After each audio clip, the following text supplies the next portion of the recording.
Assalamualaikum warahmatullahi wabarakatuh.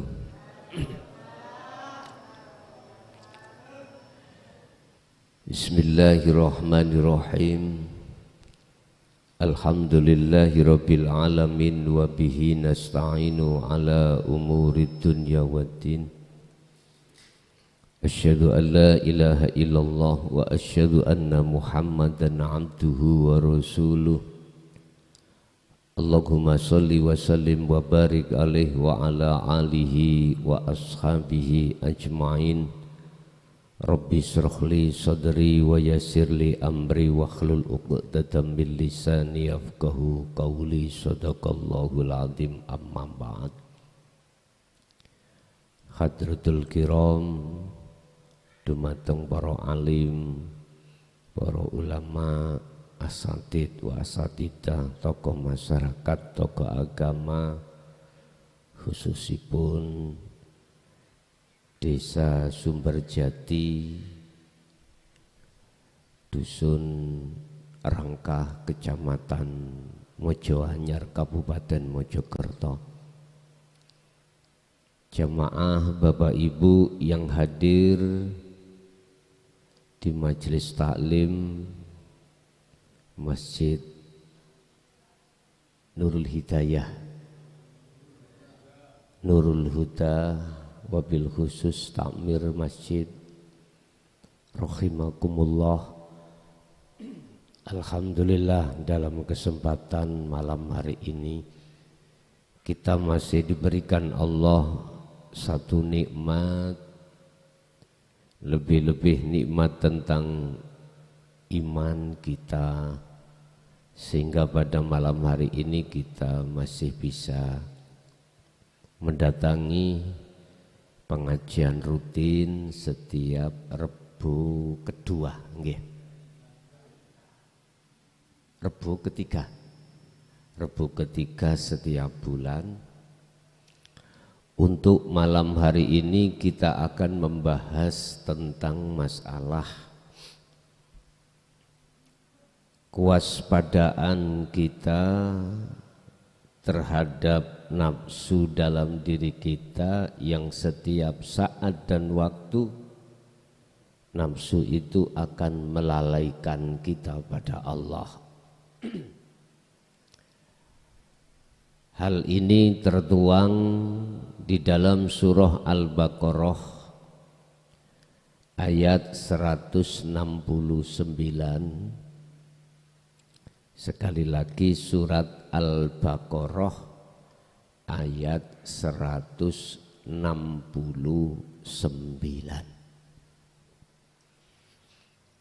Kita tahu bahwasanya nafsu olehnya hadir di dalam diri kita, memang itu Allah yang menyuruh, Allah yang mengizini untuk menguji kesetiaan ruhaniyah kita pada Allah. Akan tetapi Allah juga memberikan lampu-lampu, beberapa peringatan tentang apa yang dibawa dan diemban oleh nafsu dalam diri kita, sehingga kita manusia, diri kita, apakah diri kita mengikuti kepada nafsu atau mengikuti pada Allah.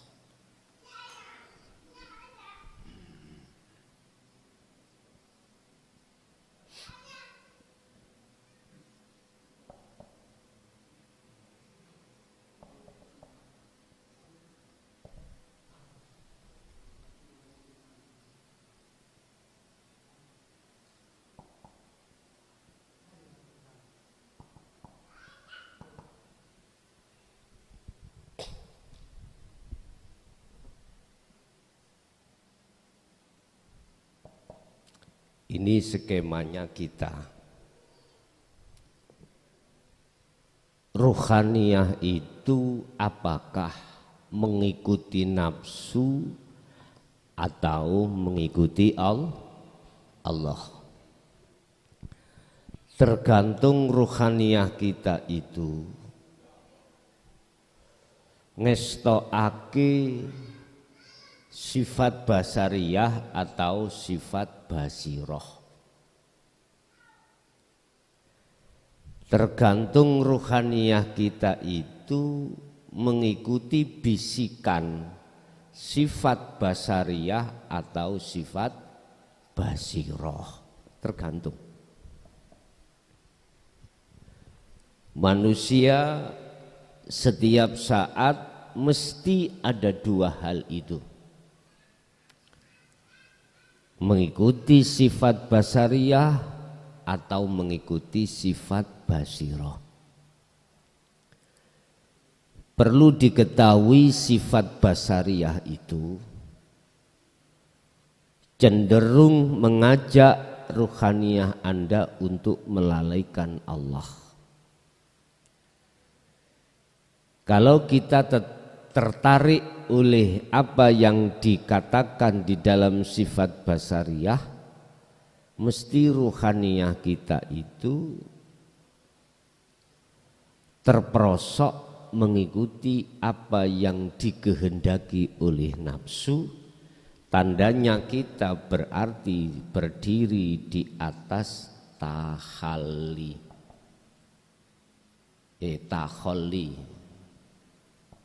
Sebaliknya kalau ruhaniyah mengikuti sifat basariyah, itu kita ruhaniyah duduk di tajalli. Sifat basiroh iku lawan kata dari sifat basariyah. Kalau sifat basariyah iku cenderung untuk melalaikan Allah, mengajak, tetapi sifat basiroh sebaliknya cenderung untuk ingat selalu kepada Allah. Tergantung kita bagaimana. Bapak Ibu, inilah perlunya mengapa ajaran Rasulullah di jalur dinut tauhid itu disampaikan.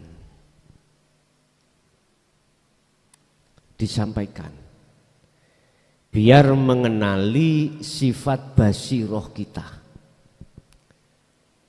Di situ ada nafsu lawamah dan mutmainah. Ketika ruhaniyah Anda, hati Anda sadar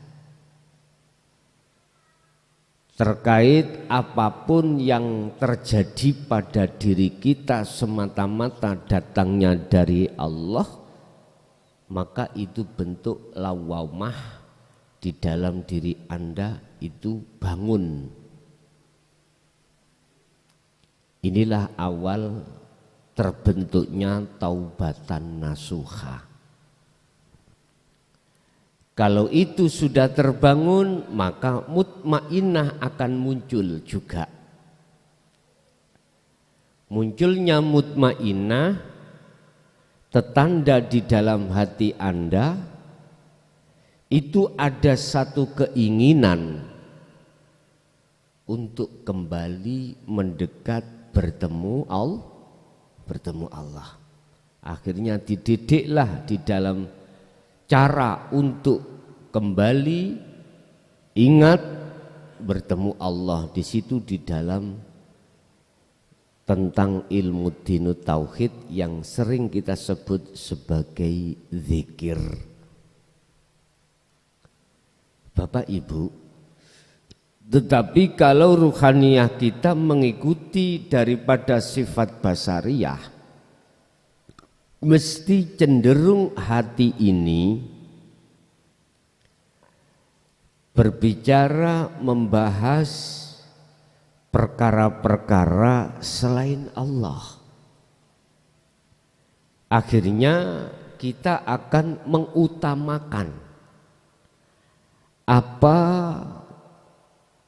kesenangan kehidupan dunia ini. mengutamakan perkara-perkara yang berkenaan dengan kenikmatan duniawiyah ini.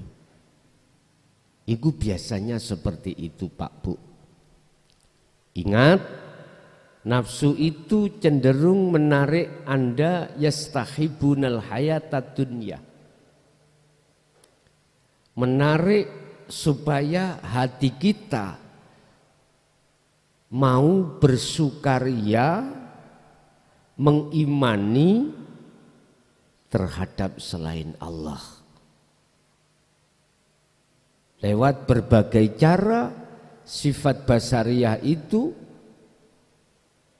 bagaimana caranya ruhaniyah kita, hati kita itu lebih menguasai, lebih menyukai apa perkara-perkara nikmatnya kenikmatan duniawiyah.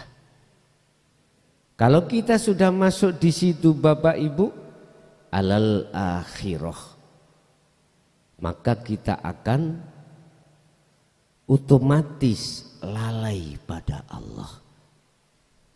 Yang ku maksud lalai, hati kita gak eling bahwasanya semua persoalan apapun datangnya dari Allah. La haula wala quwata illa billah. Gak sadar hati ini. Akhirnya di dalam hati kita mengakui kalau kita yang berkehendak, kalau kita yang merencanakan, bahkan kalau keakuan kita dalam hati itu yang menjalankan apapun itu. Jadinya nanti begini, dengan begitu kitalah yang disebut sebagai hamba yang melalaikan Allah. Bahkan di dalam sholat pun juga begitu. Kita tidak akan sadar berdirinya kita itu karena Allah, tidak. Pasti kita akan menyadari dan mengimani berdirinya kita karena kita sendiri. Rukuknya kita, sujudnya kita, duduknya kita, karena kita sendiri. Inilah Pak yang Allah katakan dalam surat apa itu, surat Wella itu. Fawailul lil musallin alladzina hum an sholatihim sahun. Kerusakan banget bagi orang-orang yang sholatnya dalam keadaan lalai. Atau bisa dibahas, diartikan fawailun utawi neraka wel, utawi neraka wel iku lil musallin, diperuntukkan orang-orang yang sholat, yang orang sholat ketika sholat dalam keadaan lalai.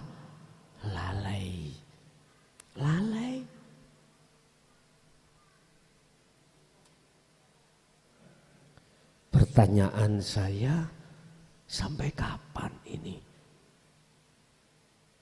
Sampai kapan hal ini terjadi pada diri kita?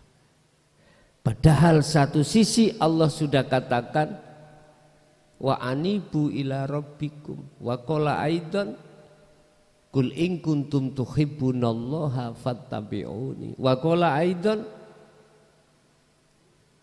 khafitu ala sholati ala sholawati was sholatil wusta. Allah sudah bimbing bagaimana kita sholatnya benar-benar rohaniyah itu bertemu Allah atau teringat Allah. Sudah dikasih solusi, cuman kita sendiri yang tidak mau menggali ayat per ayat, wahyu per wahyu dari Allah, sehingga kita merasa sudah cukup.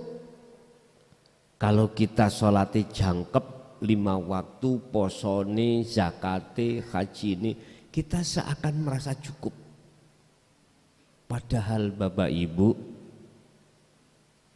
kita masih jauh dari kebenaran. Lah, sedangkan nafsu itu tidak masuk hanya di perkara-perkara yang maksiat miturut hukum syariat. Atau boleh saya katakan nafsu itu, sifat basaria itu menarik kita itu tidak hanya pada saat aktivitas di luar sholat, tetapi juga di dalam sholat. Intinya bagaimana hati kita selalu lalai terhadap Allah. Oleh sebab itu mari kita buka di dalam surat Al-Baqarah, surat yang kedua ayat 169. Bismillahirrahmanirrahim. Innama ya'murukum. Sesungguhnya nafsu itu memerintahkan terhadap kita, atau saya umumkan secara umum, setan. Sesungguhnya setan itu hanyalah menyuruh kamu bisu'i, agar berbuat jahat kepada Allah. Nafsu ini Bapak Ibu dalam diri kita itu hanya mengajak, menyuruh hatimu untuk melalaikan terhadap Allah. Ya murukum bisu, lah niki melalaikan. Dalam sholat kita enggak sadar kalau yang menggerakkan kita itu Allah, yang merukukkan, mensujudkan, membacakan rukun-rukun sholat, di situ ada Allah. Enggak sadar hati ini. Lah, itu berarti nafsu dalam diri kita sukses, Pak. Kita sholat tiap saat dan waktu, terus hati kita itu lalai pada Allah, berarti nafsu itu sukses. Setan itu sukses. Ada keterangan gini, Pak. Kalau Ramadan itu kan setan dicancang, lah ngeten nggih? Dicancang. Berarti enggak nggodha. Tapi lokalisasi iku sih buka. Jadi gak sambung. Setane dicancang, mungkin ucul mungkin nggih. Mungkin ucul setane. Jadi nek Ramadan iku dicancang. Tapi masih banyak di luar sana berbuat maksiat. Kalau toh memang setan itu cenderung menjerumuskan Anda berbuat maksiat. Maksiat saja. Tapi nyatanya enggak. Kalau memang betul-betul dicancang Bapak Ibu, pas Ramadan gak ada kemungkaran. Masih ada pencurian. Umpama ngomong bahasa dicancang secara syariat lho nggih. Ya gak mungkin ada orang hasud, ada orang takabur, karena dicancang. Berarti kalau ada perbuatan yang melanggar hukum, berarti setane ucul atau lepas. Nyuwun sewu Bapak Ibu, itu adalah nafsu.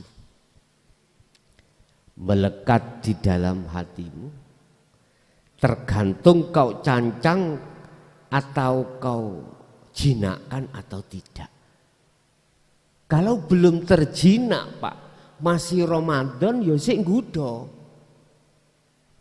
Ramadan sik nggodha. Innama ya'murukum bisu. Sesungguhnya nafsu itu selalu memerintahkan kita untuk berbuat jahat pada Allah, artinya melalaikan.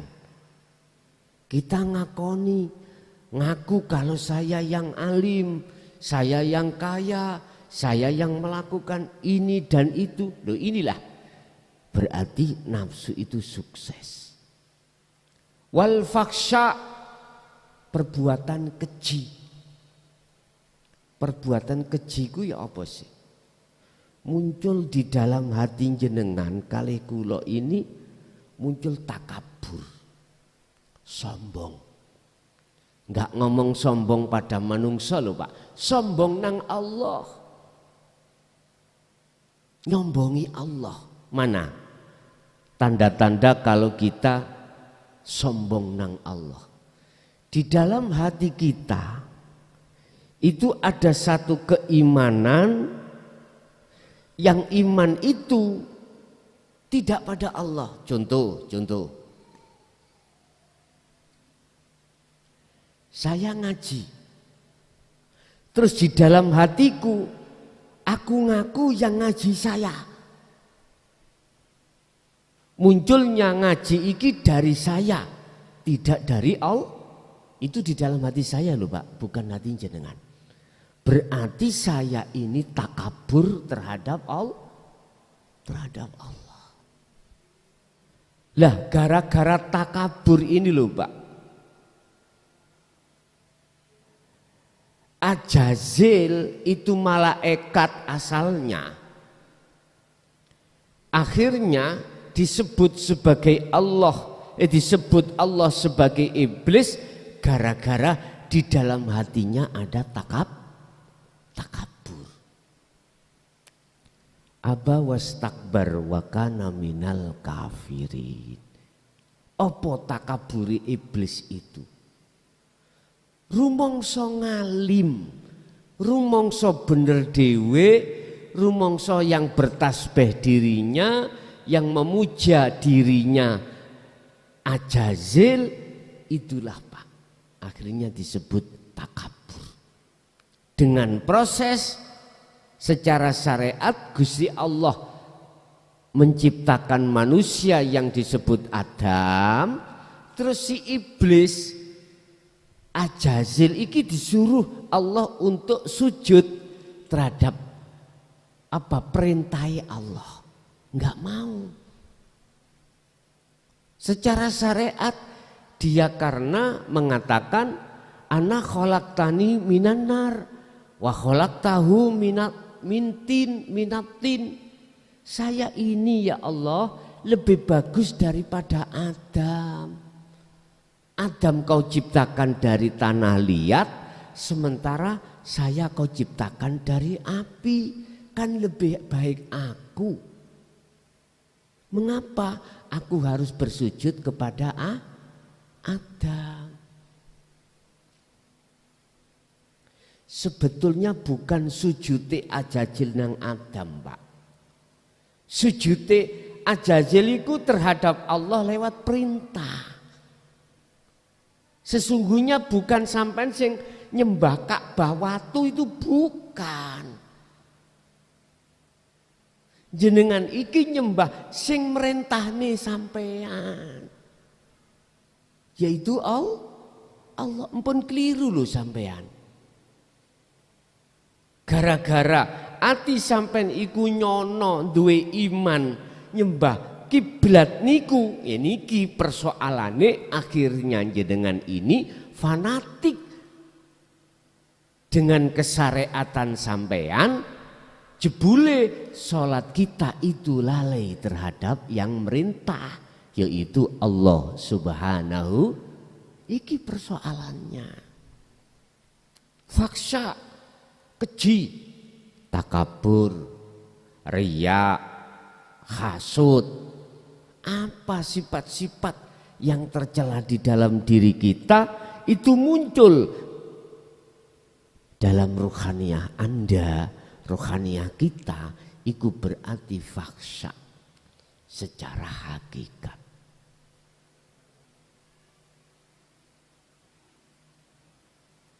Wa antaqulu 'alallahi ma la ta'lamun. Wa antaqulu lan yen to ngucap sira kabeh 'alallahi tentang masalah Allah ma la ta'lamun sing tentang masalah Allah kau tidak mengerti. Artinya apa, Pak? Kita bicara tentang Allah, tapi orang ngerti ilmune nang Gusti Allah. Contoh, aku bicara tentang nama Allah dalam hal sholat, dalam hal zakat, dalam hal puasa, dalam hal haji, apapun. Tetapi saya dalam hatiku tidak mengerti sebenarnya tentang Allah. Artinya saya ini buta terhadap Allah. Apa mungkin bisa nuturi jenengan, nonton jenengan sing buta itu nyampe nang Allah? Apa bisa? Enggak bisa, Pak. Logikanya begini, Pak. Secara syariat mata dohir saya itu buta. Apa mungkin saya bisa menuntun seseorang yang juga buta untuk menuju satu tujuan? Gak mungkin. Mesti kedua-duanya itu kesasar, tersesat. Gak bisa. Sama dengan Allah begitu. Saya buta tentang Allah. Kok saya bicara tentang Allah terhadap jenengan yang jenengan juga ikut buta hatinya pada Allah. Ya mboten met, Pak, mboten dong. Mboten dong. Masya toh saya itu berulang kali bicara tentang Allah, tapi saya enggak paham tentang ilmu hakikat nuju Allah, nggih mboten saged. Wa antaqulu, dan nafsu itu pun juga mengarahkan supaya kita bicara tentang Allah sementara kita itu tidak paham tentang Allah. Sehingga seakan-akan saya itu sok ngalim tentang Allah. Nafsu memang seperti itu, Pak. Bahasa saya bahasa Allah. Ngalor ngidul saya bicara ya Allah. Tapi saya tidak sadar hati saya segala apapun yang terjadi karena Allah. Mocone saged la haula wala quwata illa billah. Tidak ada daya upaya si makhluk ini, kekuatan si makhluk ini, tetapi tatkala muncul daya upaya atau kekuatan dari makhluk, illa billah itu sangka Allah. Mocone saged tapi atine gak iso praktek. Iki berarti buta tentang Gusti Allah. Allahu khalaqakum wa ma ta'malun. Saya sadar kalau yang menciptakan kita makhluk itu Gusti Allah.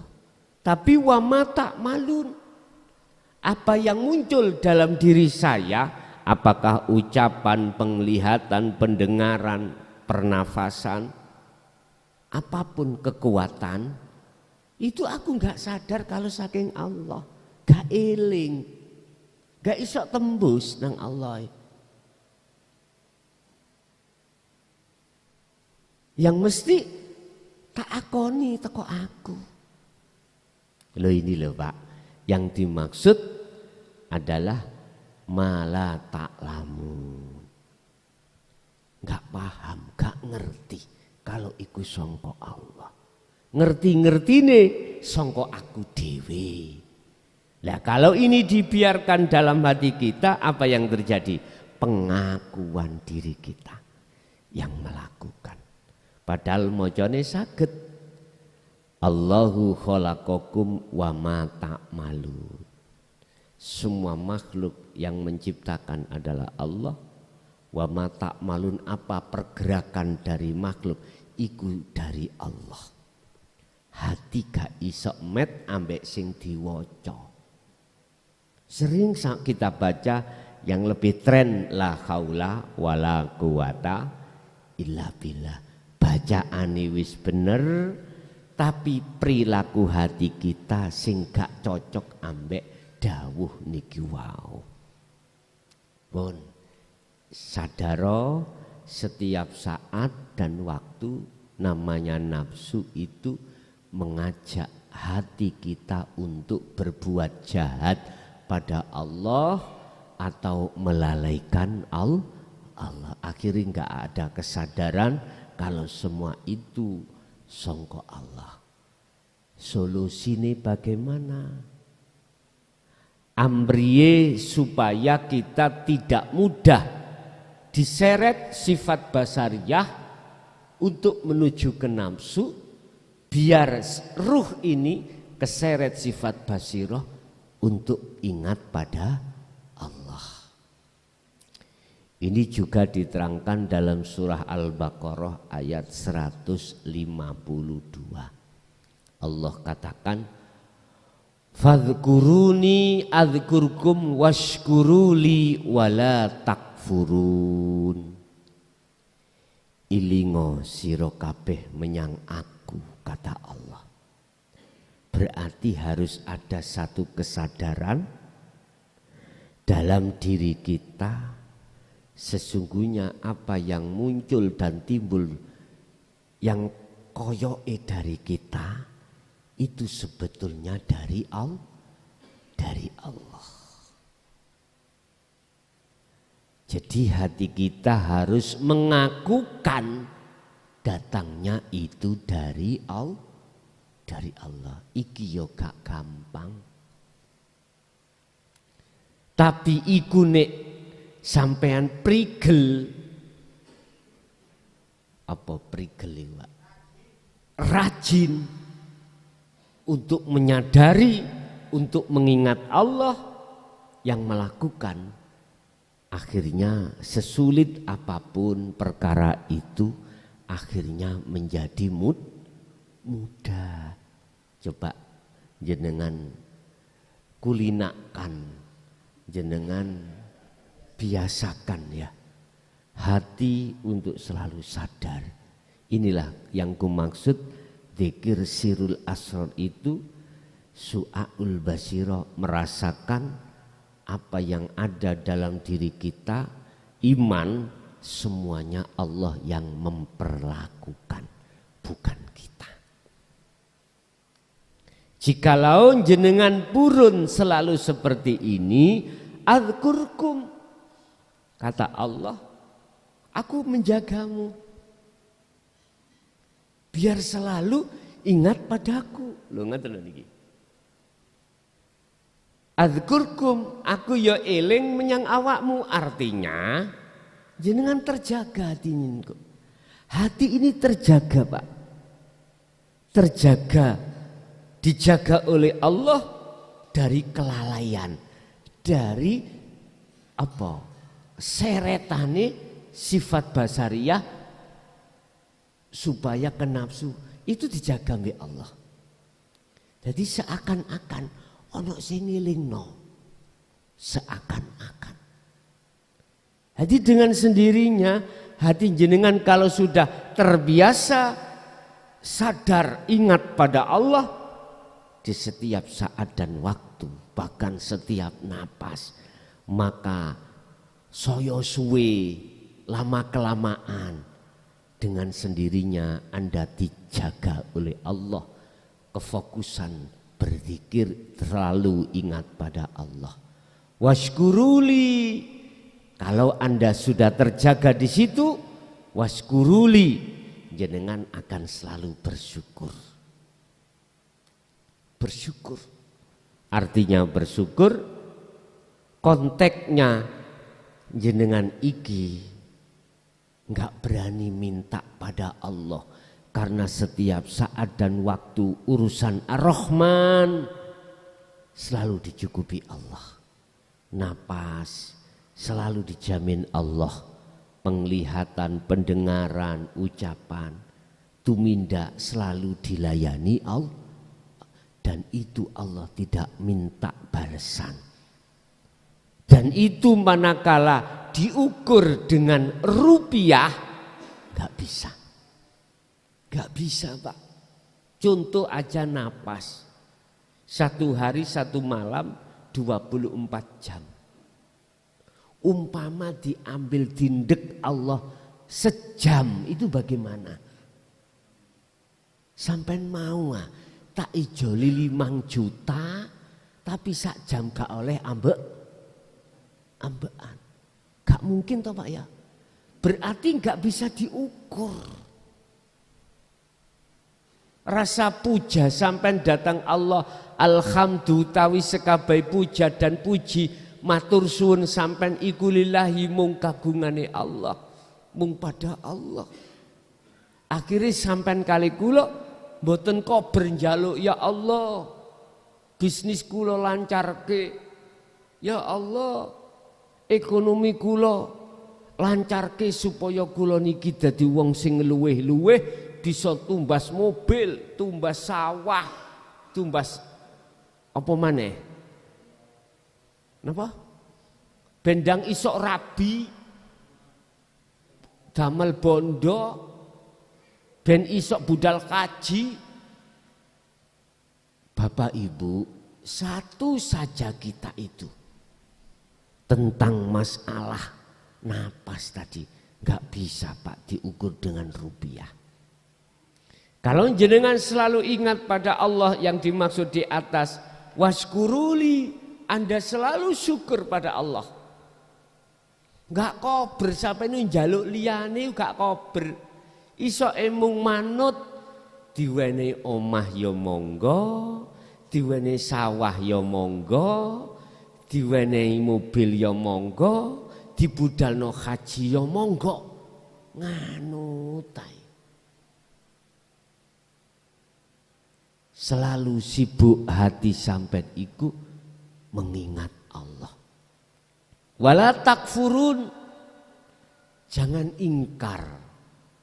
Jangan ingkar itu artinya kita jangan mendustakan pada Allah. Apa? Mendustakan. Contoh mendustakan itu seperti ini Pak. Sopo sing ngaji mang cak son. Ati sampean iman sing ngaji cak son, iki berarti jenengan berdusta dateng Gusti Allah. Kalau itu sebatas lesan, cak son makhluk, tidak masuk di dalam hati, iman nggak apa-apa. Hati sampean, iman sampean tetap mengatakan sing aweh ngaji iku Gusti Allah, ya urip iki sebab tanpa hidup dalam diri saya nggak akan mungkin cak son iku mang isok ngomong. Saged dipaham Pak Bugi? Lah boleh dohir ngomong syariate tapi batinmu kudu hakikate. Dohir boleh sampai mengatakan makhluke tapi hati sampai iman sampai hanya pada Allah. Wis iki carane bagaimana jenengan ini tidak mudah hati keseret oleh sifat basariyah untuk melalaikan Allah. Berarti kita harus wadhkuruni ashkurkum. Nek jenengan iki selalu harus ingat, harus berzikir, harus sadar, harus eling bahwasanya semua apa yang terjadi baik di dalam diri kita atau di luar diri kita yang beraf'al sing duweni laku iku sesungguhnya Allah Subhanahu wa ta'ala. Cukup di dalam hati aja, iman yang harus jenengan katakan seperti itu. Yang kedua, manakala munculnya selalu ingat mudah hati sampai pada Allah yang beraf'al, itu didorong hati sampai dzikir khafi, dzikir sir, yaitu melebu metu nafas hati mengucap Allahu Allah atau hanya Allah nggak apa-apa.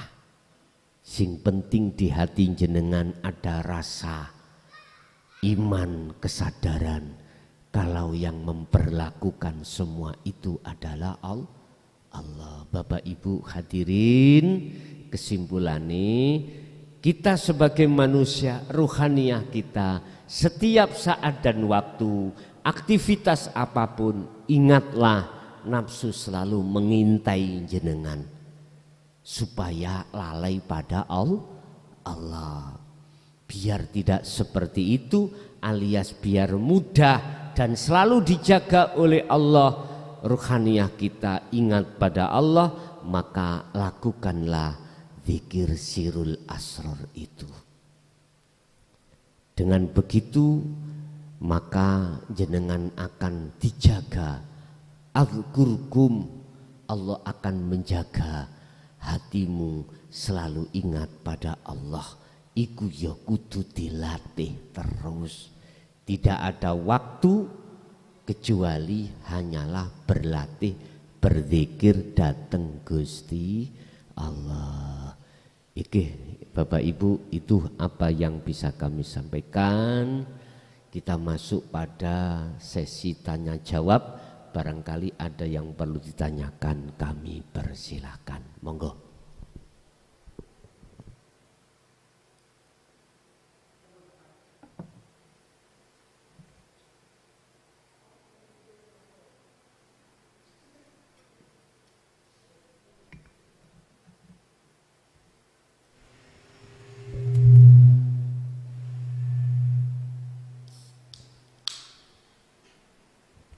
Assalamualaikum warahmatullahi wabarakatuh. Saya daripun nyuwun agung pangapunten badhe tanglet masalah ngeterapaken la haula wala quwata illa billah. Punapa sagedipun ngeterapaken la haula wala quwata illa billah niku kedah manggen tengene man arafa nafsahu faqad arafa rabbahu. Nomor kalih, kalau wingi kula mirengaken live jenengan dengan YouTube wonten salah satunggalipun pertanyaan saking jamaah masalah insyaallah kalau wingi ingkang tanglet tiang toreka utawa jamaah toreka ingkang tansah ngumandhelaken dzikir sir. Piyambakipun remen utawi boten saged ngicalaken dzikir sir. Nah, pitanggetipun dari jenengan mantunipun panjenengan paringi jawaban menawi boten kelentu ngaten wingi nika. Ibarate tiang siram utawi tiang adus ngangge pakaian ngoten. Ingkang kula tangletaken umpami nikus. Enten tiang nglampahi dzikir niku tiga-tiganipun. Nggih nglampahi dzikir jahar, dzikir sirri, ugi dzikir sirul asrar. Lah pada waktu niku saged ugi kados-kadosa dimanggenaken Gusti Allah tengene wanaku dzikir. Kados dzikir jaharipun boten ngrumaosi dzikire, sirine nggih boten ngrumaosi dzikir sirine. Sirul asrar nggih ngoten. Nggih boten ngrumaosi bilih nglampahi dzikir sirul asrar. Punapa ingkang saged ngeterapaken meniku ngeterapaken sekawan tigang dzikir niku klentu napa mboten? Niku pitangetan saking kawula nyuwun penjelasanipun. Akhir kalam, assalamualaikum warahmatullahi wabarakatuh. Waalaikumsalam warahmatullahi wabarakatuh. Apakah ngetrapke maksud la haula wala quwata illa billah itu harus selalu man arafa nafsahu faqad arafa rabbahu. Ngeten Pak. Maksud man arafa nafsahu faqad arafa rabbahu itu ngerteni bahwasanya kita itu patung. Kalau kita sadar itu patung kita itu, terus hidup itu Allah, maka ya benar. Jadi cara meraktekke la haula wala quwata illa billah memang benar. Maksud dalam satu hadits qudsi, man arafa nafsahu faqad arafa rabbahu. Sing sapa wongi kenal dheweke dirinya, maka betul-betul dia dikatakan kenal Allah. Leres. Sebab dengan kunci sirul asrar itulah yang akan menyadarkan diri kita kalau kita itu hakikatnya patung. Dan hidup itu, ruhnya itulah adalah Allah. Itu. Kita yang digerakkan, Allah yang menggerakkan. Kita sadar kalau kita patung. Hidup itu adalah Allah. Betul. Jadi apa yang muncul dalam diri kita katanya atau makhluk lain katanya, itu semata-mata Allahnya. Makanya illa billah, tidak ada daya upaya apapun, kekuatan apapun illa billahi yang ada di manusia atau makhluk kecuali billahi kelawan Allah. Baik Allah.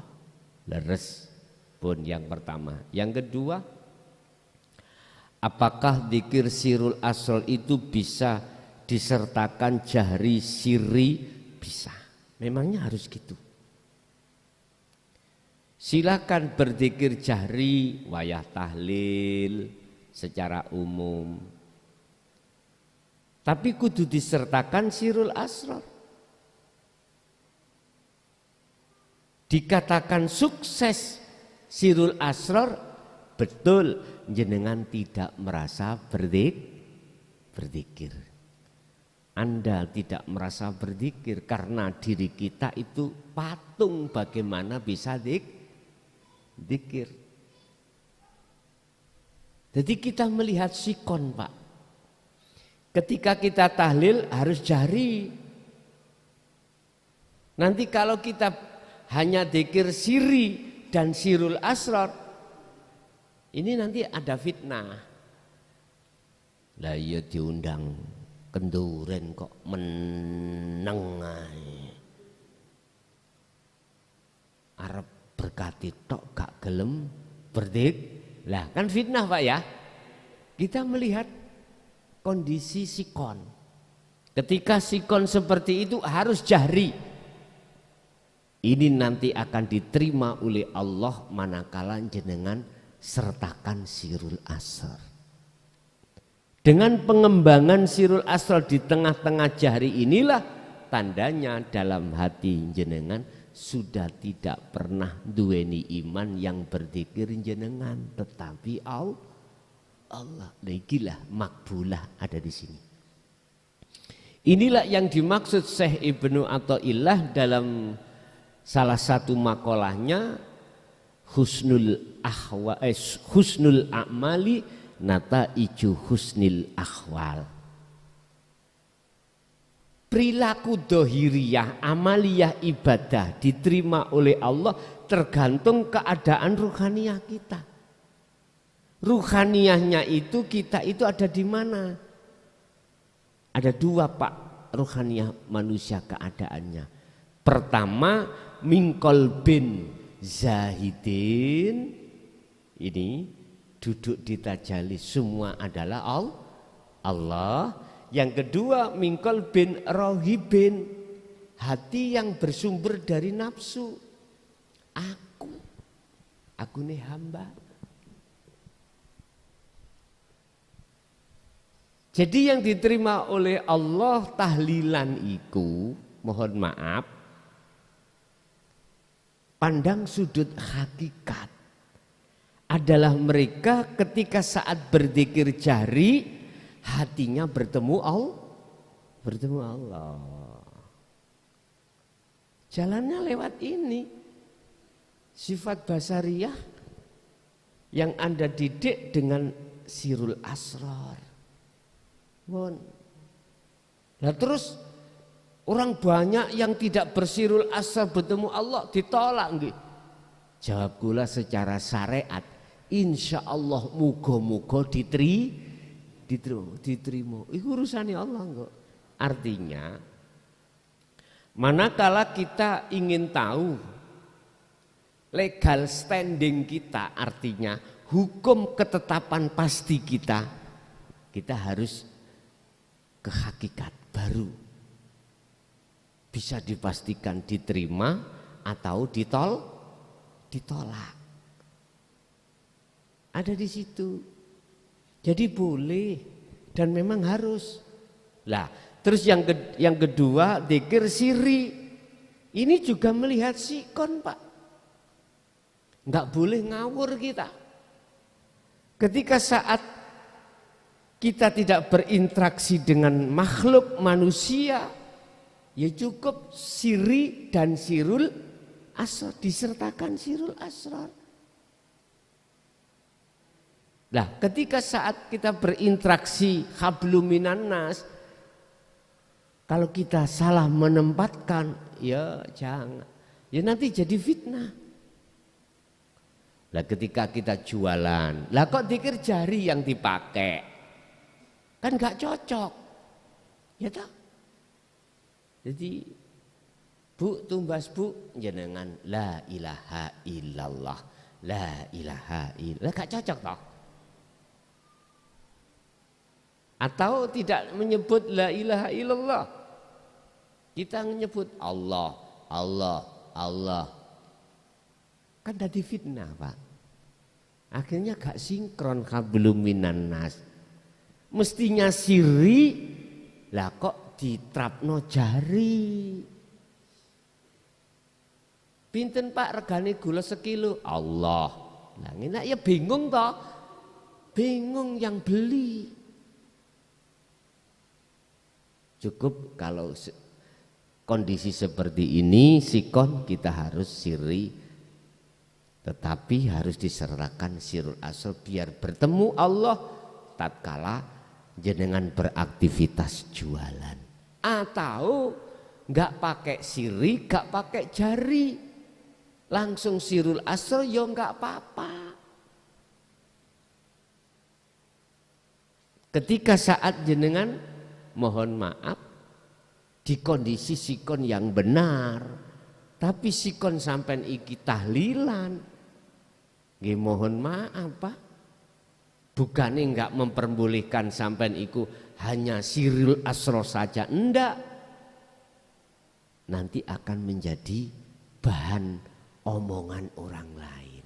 Lah iya cak son podo-podo tahlilani teko gak moco mulih oleh berkah. Wis gak tepak ajaran nopo iku. Biar tidak seperti itu, sertakanlah sirul asrarmu di tengah-tengah dzikir jari. Ada lagi?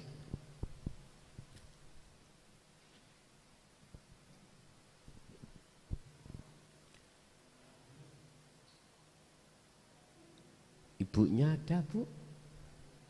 Enggak ada. Sampun Bapak cukup? Dan setunggal, monggo. Nggih. Kanten setunggal ngapunten. Masalah mensyukuri nikmate Gusti Allah kala wau Gus. Nggih. Termasuk nikmat ingkang dipurun paringaken dhumateng manungsa ingkang arupi paningal, pangrungu lan lintu-lintune. Terus dos pundi cara kan menawi mensyukuri sarana ucapan utawi dzikir alhamdulillah insyaallah dereng cekap saumur dereng cekap.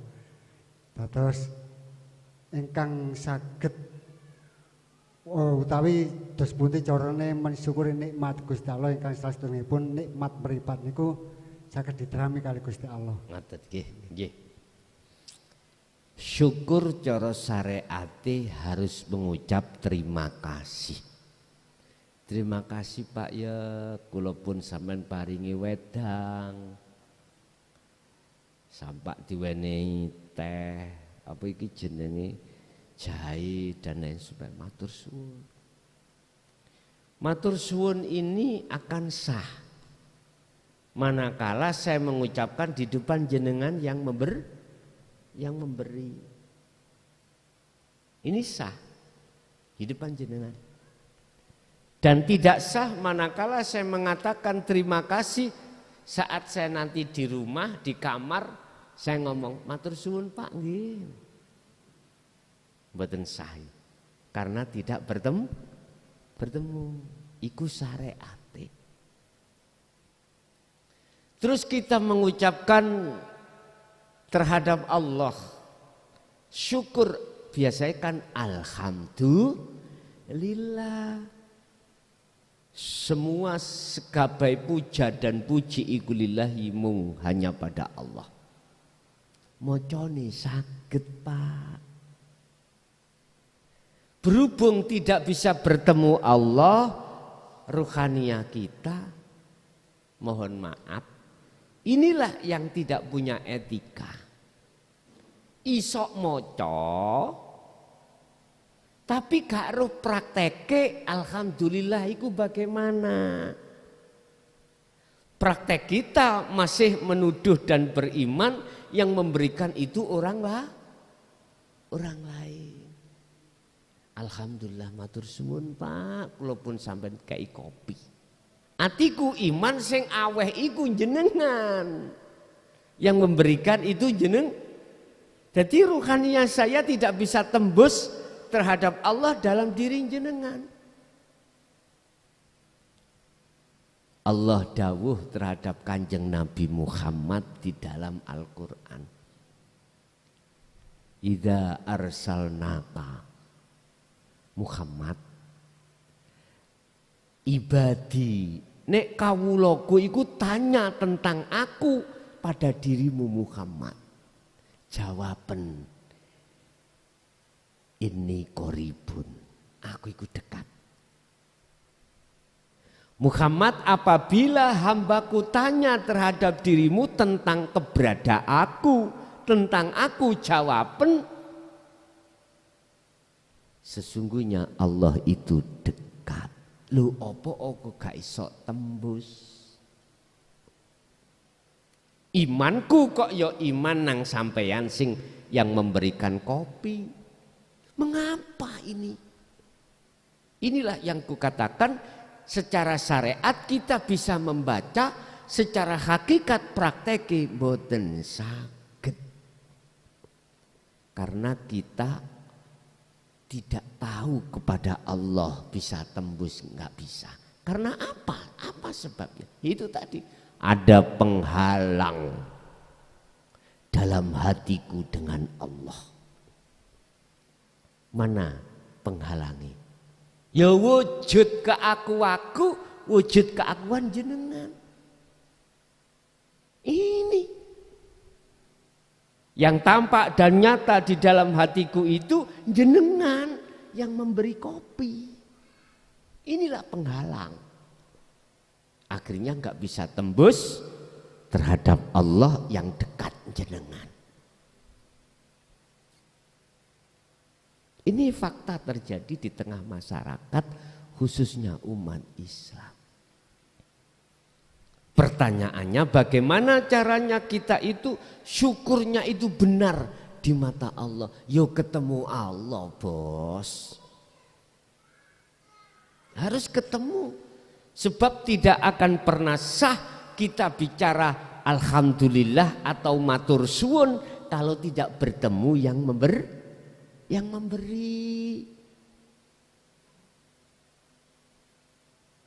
Lah niku sekarang lewat chat WA. Lah ngoten nggih. Matur suwun Pak D nggih. Lho, iku ketemu. Walaupun lewat chat iku ketemu. Chat itu, WA itu adalah apa? Majasnya sebagai penyambung, majasnya pada si memberi itu tadi.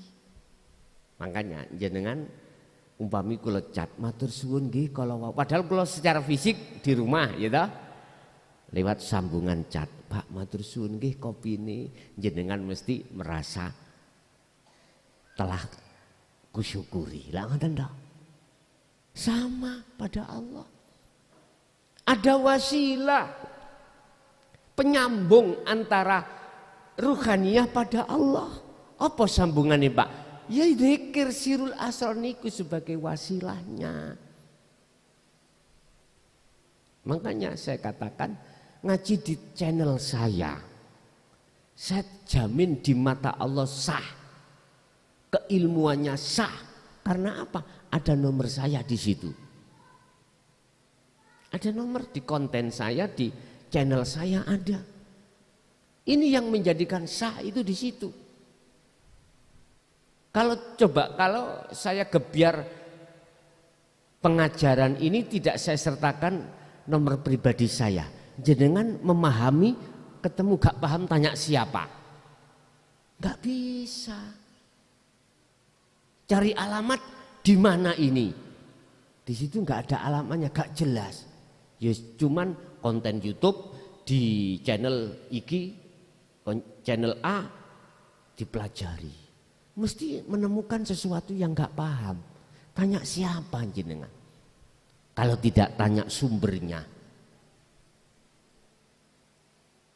Makanya ada makalah, jikalau kau belajar di YouTube gurumu setan. Iya bos, kalau tidak ada yang tanggung jawab, ada yang tanggung jawab, ada wasilahnya. Ya nomor yang saya letakkan di situ. Sehingga ketika jenengan belajar walaupun tidak pernah bertemu saya, tidak minta izin saya, wong Allah sudah ngizini. Ada nomor, saya menemukan ketidakfahaman, bisa tanya langsung sambung. Saya jawab walaupun jawabannya itu tidak langsung bisa menjawab, nunggu 1 hari atau 2 hari bahkan 3 hari. Karena memang kesibukan kami Pak luar biasa. Saya menjawab aja nyolong-nyolong waktu Pak. Nyolong waktu kalau saya berangkat ngaji atau di rumah ada senggang, saya gunakan untuk menjawab. Kadang-kadang kalau si kecil itu masih melek Pak, gak bisa Pak, saya itu megang HP gak iso. Bahkan saya dinyanyikan si kecilku loh, ya Pak, jangan selalu pegang HP, la ngoten nggih. Nggih yuga kula sing alit iku Sayyidah Akifan iku mesti kula nek megang HP mesti dinyanyikan gitu, tersindir kula. Ya, artinya kalau di rumah kasih sayang dicurahkan kepada anak. Ngoten nggih karep kula paham asline. Saya memang terbatas Pak, waktu di rumah itu terbatas. Kita pagi kerja, pulang jam 12, itu nanti saya buat istirahat. Nanti kalau kita ngajinya itu di luar Mojokerto berarti kita berangkatnya habis maghrib. Lah, kadang-kadang kalau ngajinya itu di luar provinsi, katakanlah di Jember atau di Jawa Tengah, ya berangkat habis kerja. Malah ini rencana Pemkab itu kerjanya berangkat itu jam 7 pagi sampai jam 4 sore. Rencana seperti itu. Kalau nggih ngeten saya memakai kewenangan kepala desa. Ya apa maneh? Enggak bisa disiasati. Lah kalau saya mengikuti harus jam 4, Berarti saya tidak bisa ngaji di Jawa Tengah atau bahkan di Jember atau di Banyuwangi yang terlalu jauh, nggak bisa. Berhubung ada undang-undang kewenangan kepala desa, tak siasati gitu loh Pak. Piye ya setempel di deleh nang bari desa. Jadi tidak sampai mengganggu perjalanan pelayanan masyarakat. Gitu nantinya di situ. Gampang Pak. Dige gampang nek lho. Sing penting pelayanan itu tidak berhenti gitu. Kesimpulannya di situ. Jadi kembali kepada syukur berarti kita harus betul-betul ngelaksanake fungsi alhamdulillah. Harus bertemu Allah. Kuncinya ada di dzikir tadi. Cih. Wonten melih? Ada lagi? Cukup? Nggih. Bapak Ibu hadirin jamaah rahimakumullah. Itulah apa yang Allah berikan terhadap kita berbentuk ilmu pengetahuan terkait masalah malam hari ini. Harus waspada atas semua apa setiap saat dan waktu nafsu menyeret kita untuk melalaikan Allah. Semoga menjadi ilmu yang bermanfaat barokah terhadap kita dan keluarga anak putu kita ila yaumil qiyamah. Lahumul Fatihah.